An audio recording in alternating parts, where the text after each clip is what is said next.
What's up, Trail Trash? Welcome back. I did today's episode for one of my viewers who reached out on the past few videos and said he really loves my channel because it's like third grade show and tell. I just get on the camera and talk about what I did over the summer. That's what today's video is I'm gonna get on the camera and talk about what I did over the week. I have had a list of things to do on the FJ, from just swapping out items to just changing out a few things, and as the list has been building and I hadn't got to it. So this past week I did knock off some of those things, and I'm going to talk to you about it and show it to you. So if that interests you, stick around, check out the video, and if you got any questions, comments, anything, drop them below. So first on the list is I swapped out my Blue Eddy Charger 1 for their Charger 2, which I'd upgraded this a few weeks ago. Right when they came out, they had a special to where if you own a Charger 1, you could upgrade to the Charger 2 for like 99 bucks. So I took them up on that offer, and I'm glad I did. It fits in this location perfectly. It actually gives me more space because I can drop it lower on my rack there on my molly panel. And I've got it, all the existing wiring was long enough. Everything worked just fine. And this one doesn't have, it's got a power button right here instead of the breaker, which I really like that. Also on this one, when I put my solar panels on the my rooftop tent, I'll be able to wire it into this and also charge off solar. So pretty excited about that. It was an easy fix too, and yeah, like I said, it fits perfect. Pretty easy install. I did have to had to remove my 2 drawers, which isn't a big deal because I don't have side panels on my my drawer system. So when I take these out, I can actually access on the side and down low where the factory jack used to be. That's just an empty spot, actually a good storage space. You just have to take out the drawer to get to it, but not that big of a deal. But really happy with this, the fitment, everything. It works just fine. And this, the Charger 2, it charges the power station at 800 watts instead of the 500 like the Charger 1. So just more wattage, and like I said, you can use the solar as well, so you can gain more. I think it takes 400 watts of solar, so you can charge it, I think, 1200 watts total. But really awesome device and setup on that. So I did the, like I said, swapped out that Charger 2, and also the rock lights that I installed a few weeks back, the LED factory mark rock lights, I took those out. I'd installed them temporarily just to see how I like them and check out the function, and I really liked them. I think they're an awesome light, and comparing them, I would compare them to the set I was looking at, Baja Designs, the way their 4 rock lights are made and everything with aluminum housing, all the parts and pieces. That's what it looked like to me, as kind of compared to, except for the price. The Baja Design 4-pod light setup was, I think it's like 400 bucks. So the LED factory mark was $100, and I really think it's worth the $100. Like I said, they're an awesome light. I sold mine on Marketplace, and because I already have rock lights that I just had never installed. And let me show you these.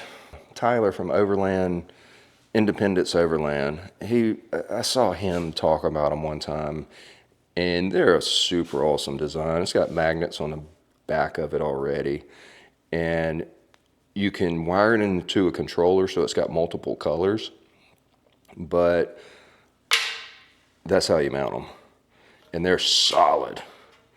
So anywhere on the frame you want it, or anywhere on metal, like, it's a clean design. and an easy hookup. And after doing the LED one, or the LED factory mark ones, the way I'm going to wire this is the amber and the white light. I'm just going to wire it to separate switches, or to a switch like on the LED factory one that you could toggle in between. That's how I'm going to wire these, so that I have two colors. I want the white and the amber like on the other ones. But these are awesome. You know, just simple to mount. That's why I didn't want to do any drilling on the other ones and just zip tied them. And I did get seam sealer in there and get that sealed up, and a layer of paint. This is in the front fender well at the body mount. And then I went wheeling and did some scrubbing, which I see some plastic right here, more plastic that's got to get trimmed. I was trying to leave as much as I can, but I see that has hit, so I'll go ahead and cut that today. And that's why I went wheeling. I wanted to see where else I'm scrubbing and rubbing, and I know I am because I've heard multiple spots. But I want to just kind of identify the spots and see if I can get it worked out. But this is sealed up now, so I'm not worried about water getting in anywhere. And once I clean it up, I did go wheeling the other night. Went out to the river and went camping. And I hadn't, it's been so cold here the past few days. Like yesterday, the high was 34. And today, right now, it's 20 degrees. And I haven't washed it yet, so that's driving me nuts. But my plans are, I need to wash my, once I wash my tires, I want to do a video on clear coating them, because that's one of the best things you can do for new tires. I haven't used any kind of product on it yet. They're just straight from the factory. I do want to get the mud off before it makes any kind of discoloration. But I want to clean these up, do a good cleaning on them, a couple washings each, and then coat them with the clear coat. And they will look shiny, but they'll be dry. It's not a petroleum base, it's just actual clear coat that puts a nice shine and protects the rubber. I'll do a video on that because that's a process to do that, but it's well worth it. Okay, and the other thing I got was my wheel spacers. So I did end up putting my wheel spacers on there, and I like it. It did clear some of the stuff that I needed to, but the look of it is really looks good. And this is a 1-inch wheel spacer, so I think that's negative 24 millimeter offset with the negative 10 on the wheels, so you're about a negative 34 millimeter offset on this setup. And before I had a negative 38, which does look good, and I will be keeping those wheels just for a future build or putting them back on this. Yeah, the offset looks good to me. I think it looks good. We'll turn the camera around.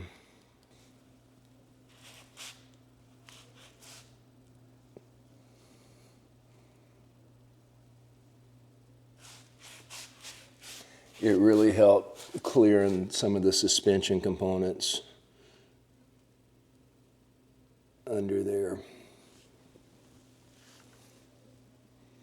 And on the wheel spacers, I use the anti-seize on the face of the hub, and or I use anti-seize to mate the two faces up. They sent red Loctite out to put on the wheel spacers and all. I've ran spacers before, never had any issues. I always maintain them, keep them torqued. And I did not use red Loctite. I used some blue thread lock I had instead. But I've never had an issue with spacers, so I do not fear running spacers. Especially this. It's not a huge, not a big deal. Like 1 inch is not that bad, but I think it definitely looks good. It made it the stance a little better. So I took my tent off. I did go camping Friday night out at the river and finally got to run the diesel heater. But took the tent off yesterday once I got back because I haven't driven my FJ without the tent since I've got 37s on it. So I haven't felt it without the additional 110 to 120 pounds on top. So I wanted to do that last night. It was noticeable. I'm gonna run it probably this week without it just to get the miles per gallon, just to see how that does.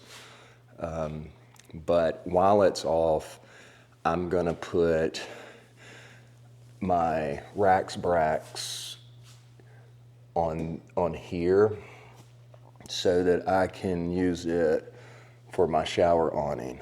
I have one of the little pop-up ones, but it's so much, it's a hassle. I used to have one on here that swings out. I still got the swing out, but I want to put it on the racks bracks because using the racks bracks on my awning has been wonderful.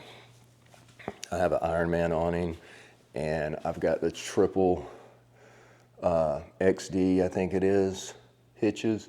Really with my awning, all I would need is 2 of the triple XDs, I think, but the 3, man, I like it. It is not an eyesore to me having those on there, but the ease of just like taking that, setting it in place, putting the pins in and locking it, that's priceless to me.